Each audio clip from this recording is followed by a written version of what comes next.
Meu nome é Estevão Rocha. Que a graça e a sabedoria do Senhor Jesus alcance todos aqueles que o buscam.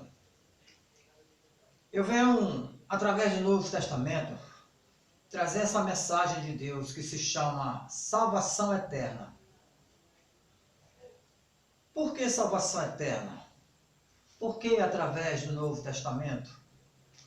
Porque através do Velho Testamento, a palavra diz que nenhuma carne tinha capacidade de se salvar. Através da lei, nenhuma carne se salvaria. Ninguém era capaz de cumprir a lei.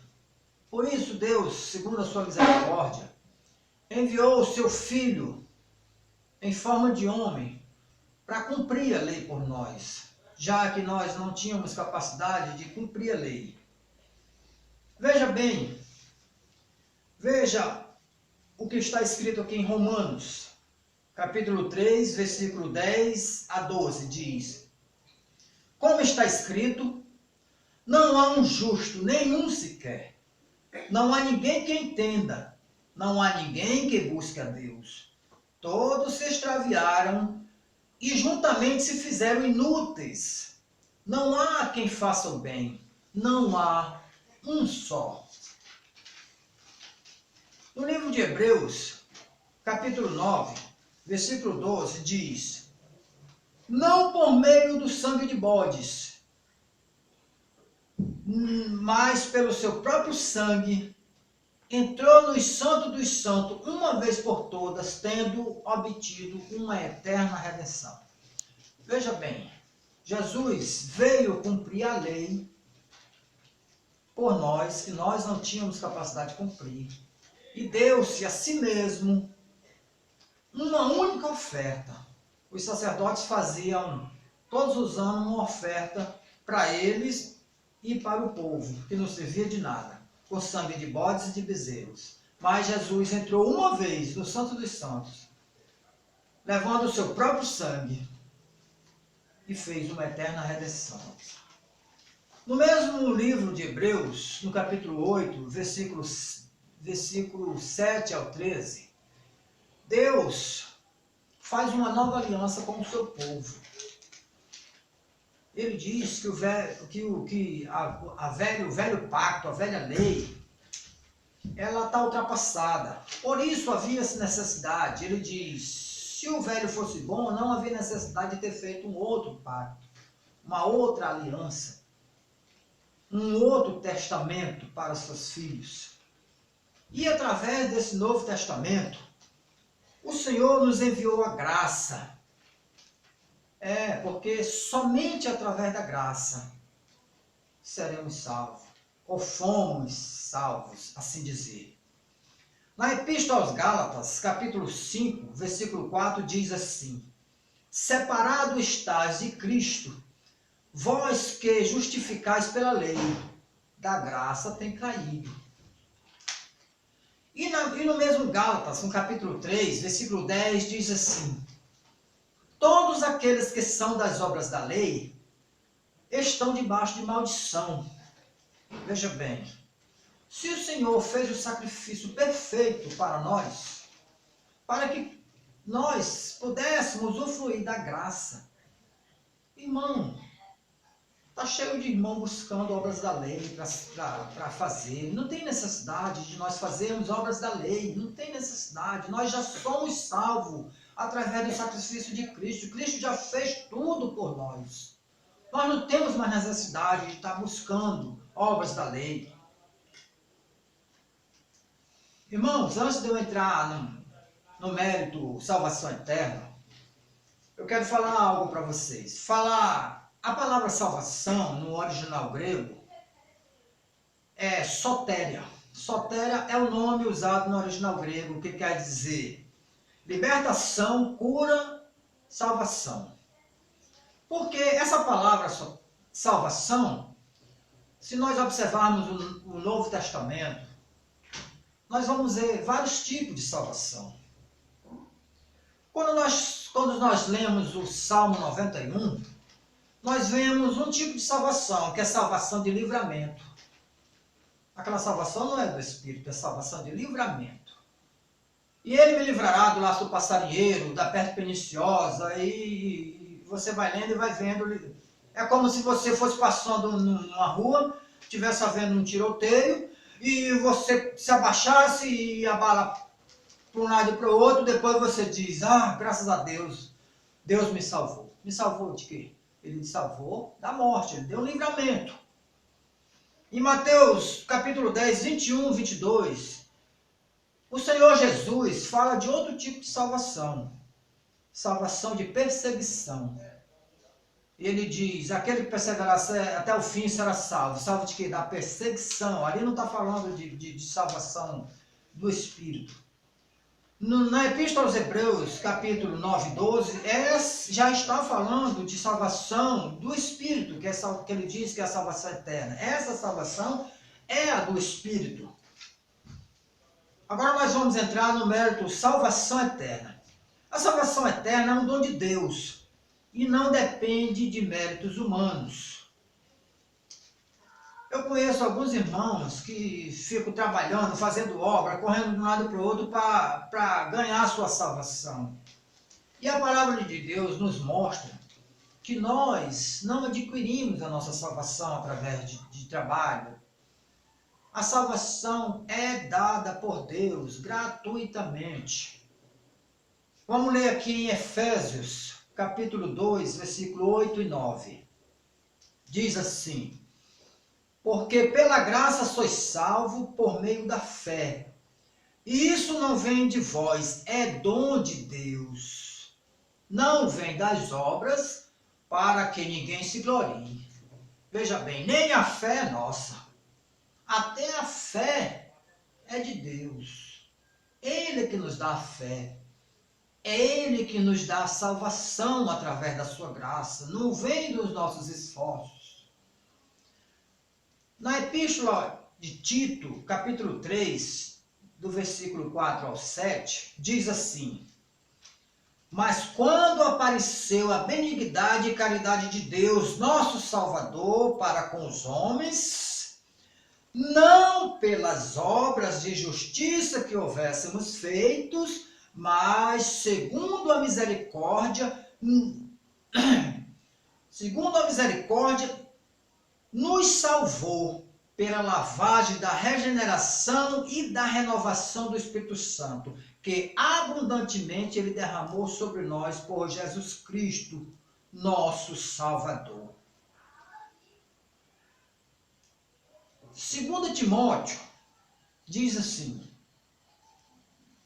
que nos salvou e chamou com uma santa vocação, não segundo nossas obras, mas segundo o seu próprio propósito e graça, que nos foi dada em Cristo Jesus antes dos tempos dos séculos. Veja bem, eu vou falar disso um pouco mais à frente, que nós fomos predestinados, separados, antes que houvesse um mundo, antes do tempo dos séculos. Em 1 João, capítulo 5, no versículo 11 e 12 diz: e o testemunho é este, que Deus nos deu a vida eterna, e esta vida está em seu Filho. Que diz que Ele nos deu, não foi nós que adquirimos, foi Deus que nos deu. E diz que quem tem um filho tem a vida, e quem não tem um filho não tem a vida eterna. Irmãos, Deus prometeu para nós, para os seus filhos, para a sua igreja, vida eterna antes da fundação do mundo. Isso que nós lemos. Você crê, irmão? Se você não crê, me acompanhe. 2 Tessalonicenses, capítulo 2, versículo 13, diz: mas devemos sempre dar graças a Deus por vós, irmãos amados, do Senhor, por vos ter Deus elegido desde o princípio para a salvação, em santificação do Espírito e fé na verdade. Veja bem, Deus nos elegeu e nos salvou. Antes que houvesse alguma coisa, antes que houvesse o mundo, antes que houvesse alguma coisa, antes dos tempos dos séculos, desde o princípio. A Epístola de Tito, capítulo 1, versículo 1 e 2 diz: Paulo, servo de Deus e apóstolo de Jesus Cristo, segundo a fé dos eleitos, nós fomos eleitos de Deus e conhecimento da vida, da verdade, que é segundo a piedade, em esperança de vida eterna, a qual Deus, que não pode mentir, prometeu antes dos tempos dos séculos. Veja bem, Deus nos salvou, nos predestinou, isso muito antes que houvesse céus, terra, mar. Em Atos dos Apóstolos, capítulo 13, versículo 48, diz assim: E os gentios, nós sabemos que a palavra só era para os judeus. Os gentios não tinham direito à palavra, pela lei não. Quando Jesus liberou a graça, ele abriu o leque para toda a humanidade. E aqui, quando a igreja primitiva começou a levar a palavra de Jesus, os gentios, ouvindo, diz assim, e os gentios ouvindo isto, alegraram-se e glorificavam a palavra do Senhor, e creram todos quantos estavam destinados para a vida eterna. Quantos creram? Foram todos que ouviram a palavra? Não. Creram somente aqueles que estavam destinados para a vida eterna. Veja bem, a salvação não é de todos, e nós vamos ver isso mais à frente. Nós não vamos ter vida eterna, irmão. Nós já temos vida eterna. Já fomos salvos, já fomos separados, já fomos preparados por Deus. Na cruz, Jesus consumou todas as coisas. Para ele, tudo já está pronto. Você crê? Se você não crê, vamos aqui em Romanos, capítulo 8, versículo 29 e 30. Porque o que dantes conheceu, também os predestinou para serem conforme a imagem do seu Filho, a fim de que ele seja o primogênito entre muitos. E aos que predestinou, a esses também chamou. E aos que chamou, a esses também justificou. E aos que justificou, a esses também glorificou. Irmãos, nós já fomos predestinados, já fomos chamados e já fomos justificados. Está faltando só ser glorificado, porque para glorificar precisamos morrer e o Espírito ser glorificado. Mas espiritualmente o Espírito já está glorificado. A carne não, mas o Espírito já está. Em João, no capítulo 5, versículo 24, diz assim: na verdade vos digo que quem ouve a minha palavra e crê naquele que me enviou, tem a vida eterna e não entrará em condenação. Você crê, irmão? Você crê que uma vez que você é salvo, uma vez que você nasceu salvo, jamais você perde a sua salvação? Você crê? Porque tem muitos irmãos que lutam a vida inteira achando que vão se salvar pelas obras, e lá na frente comete um erro, a carne que não se converte comete um delito, e eles acham que se perderam, que estão condenados, alguns se afastam das congregações, não lê mais, não se reúne mais. Irmãos, a palavra de Deus, o Novo Testamento, nos garante que a nossa salvação é eterna. Nós não perdemos a salvação. Vamos ler mais um versículo para melhorar. No mesmo Evangelho de João, no capítulo 6, versículo 37 e 47, diz: tudo o que o meu Pai me dá virá a mim, e o que vem a mim de maneira nenhuma lançarei fora. Veja bem, Na verdade, vos digo que aquele que crê em mim tem a vida eterna. Veja bem, de maneira nenhuma o Senhor lança fora. E nós temos a vida eterna. A nossa salvação é eterna. E no mesmo Evangelho de João, no capítulo 10, no versículo 27 a 29, diz assim: as minhas ovelhas ouvem a minha voz e eu conheço-as e elas me seguem. Eu dou-lhes a vida eterna e nunca hão de perecer, e ninguém as arrebata das minhas mãos. Meu Pai que mais deu é maior do que todos, e ninguém pode arrebatá-las das mãos de meu Pai.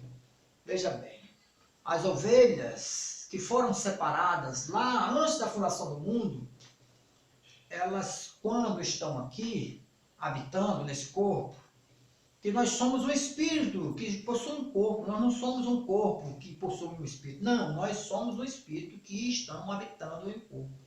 E quando esse corpo, que já saiu de lá convertido, que quando entrou aqui no mundo apagou, esqueceu, quando ouvem o chamado de Cristo através de uma mensagem, através de um louvor, através de uma pregação de um irmão, ele ouve o chamado de Deus, a ovelha que já saiu de lá, a ovelha, ele ouve e ele segue ao Senhor.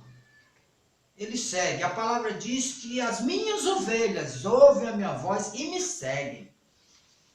Em Romanos, no capítulo 8, 33 a 39, diz assim: quem tentará acusação contra os escolhidos de Deus?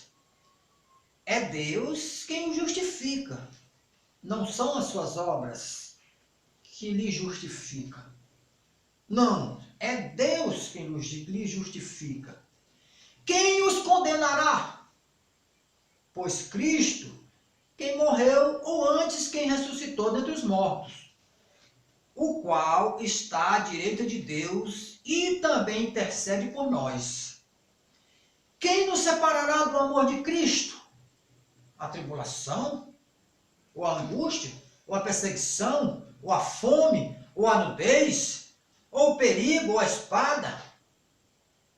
Aqui no versículo 38 ele diz: porque estou certo de que nem a morte, nem a vida, nem os anjos, nem os principados, nem as potestades, nem o presente, nem o porvir, nem a altura, nem a profundidade, nem alguma outra criatura nos poderá separar do amor de Deus que está em Cristo Jesus, nosso Salvador.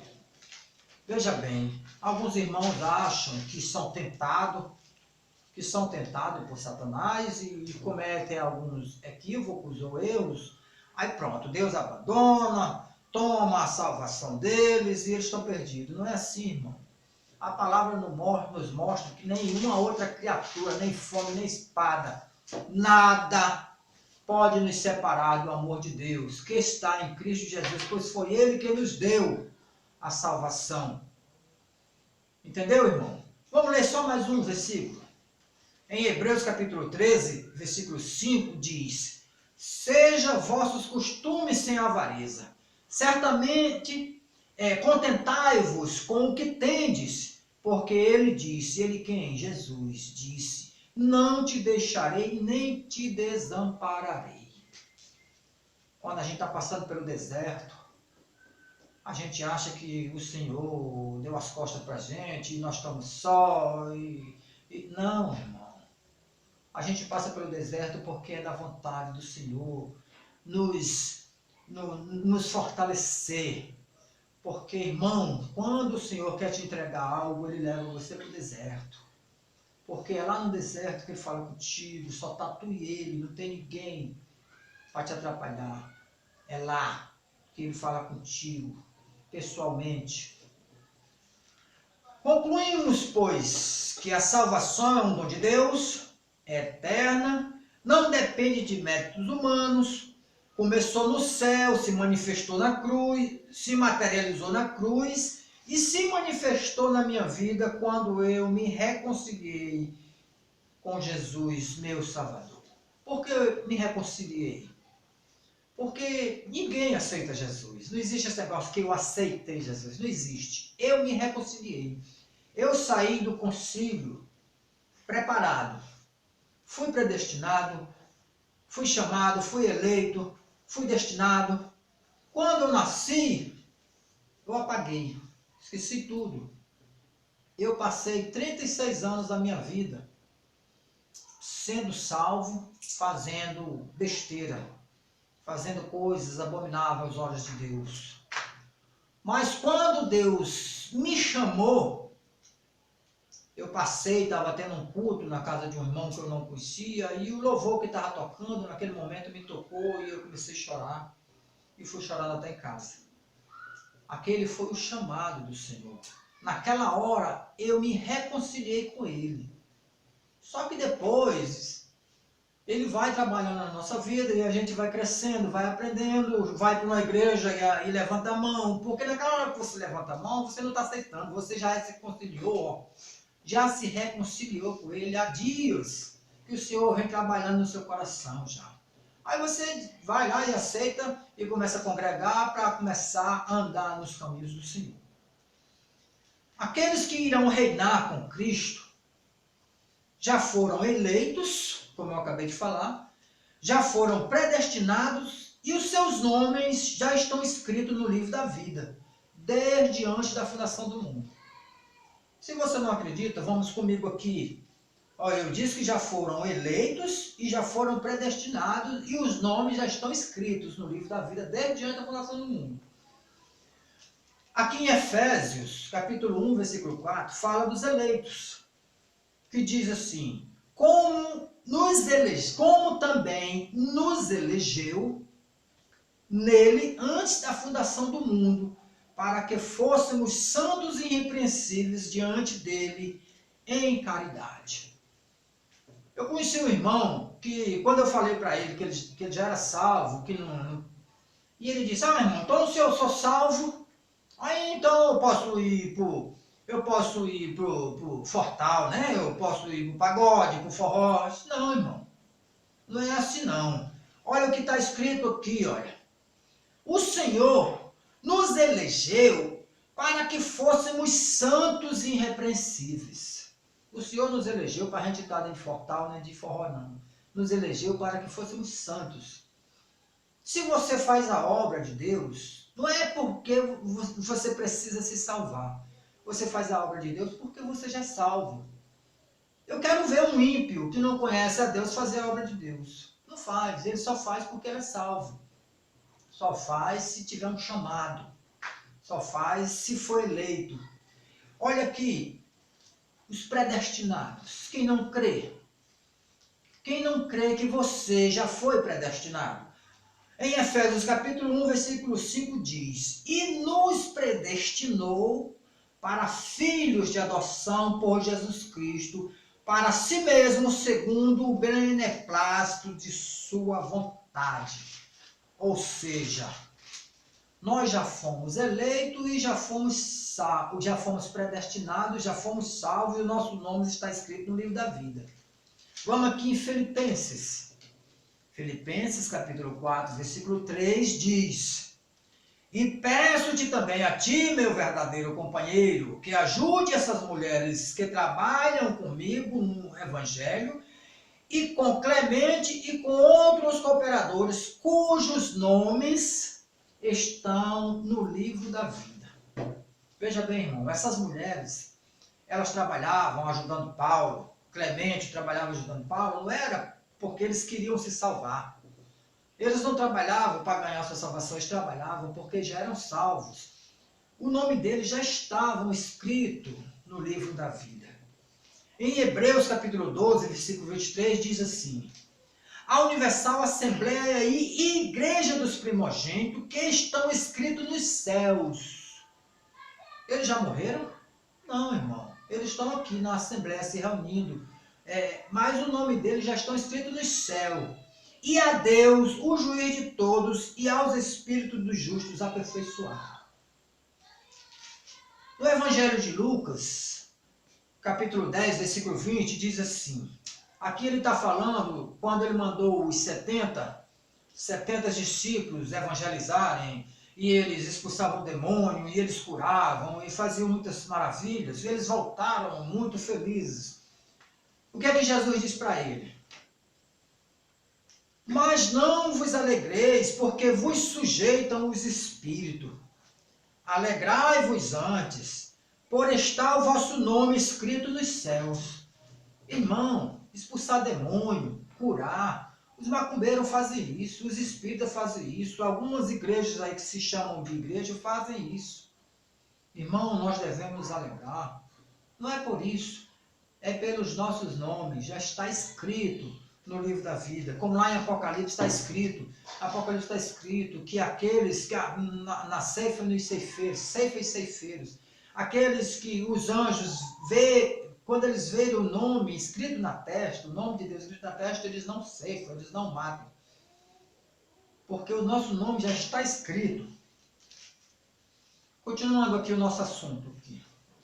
Com o pecado de Adão, toda a humanidade estava perdida, sem direito à salvação. Mas com o perfeito sacrifício de Jesus, ele resgatou e salvou todos aqueles que haviam de ser salvos. Veja bem, irmão, a palavra de Deus nos mostra que depois do pecado de Adão, toda a humanidade estava perdida. Até a vida de Cristo, a humanidade estava perdida. Não tinha salvação, não havia salvação para aquelas pessoas. Foi necessário que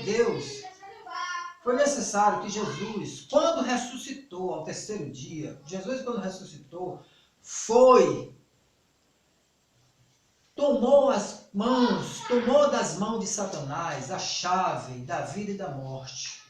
Tomou das mãos de Satanás a chave da vida e da morte, tirando todo o poder, tirando toda aquela liberdade que Satanás tinha sobre a humanidade, sobre a criação dele, sobre a criação de Cristo, que eu estou me referindo.